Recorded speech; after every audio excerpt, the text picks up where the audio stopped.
ऐका ना, ज्या कृष्णामाईला आपण आई मानतो, जिचं पाणी पिऊन आपल्या अनेक पिढ्या मोठ्या झाल्या, तीच कृष्णामाई आज अक्षरशः मदतीसाठी हाक मारताना दिसत आहे. कराड आणि सातारा परिसरातून समोर आलेली ही दृश्य पाहिली की मन सुन्न होतं. कृष्णा नदीचं पाणी गडद हिरवं झालंय. पाण्यातून इतकी दुर्गंधी येते की नदीच्या जवळ उभं राहणं सुद्धा कठीण झालं आहे.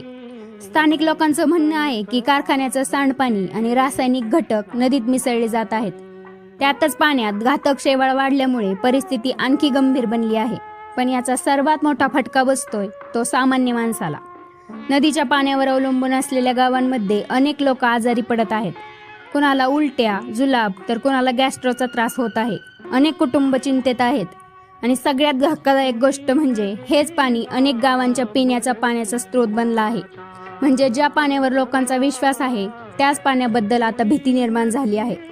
फक्त माणसंच नाहीत तर नदीतील मासे आणि इतर जीवसृष्टीही धोक्यात आली आहे. कृष्णामाईचा श्वासच जणू गुदमरतोय असं चित्र दिसत आहे.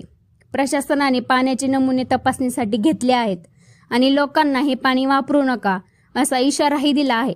पण प्रश्न एकच आहे, कृष्णामाईची ही अवस्था नेमकी कोणी केली? नदी आपल्याला आयुष्यभर देत राहिली, पण आपण तिला काय दिलं? जर आजही आपण शांत बसलो तर उद्या आपल्या मुलांना स्वच्छ नदी फक्त फोटोमध्ये आणि पुस्तकांमध्येच पाहायला मिळेल. कृष्णामाई वाचली पाहिजे, कारण नदी वाचली तरच आपलं भविष्य वाचेल. तुमच्यामध्ये नदी प्रदूषित करणाऱ्यांवर कठोर कारवाई व्हायला हवी का? मला कमेंटमध्ये नक्की सांगा.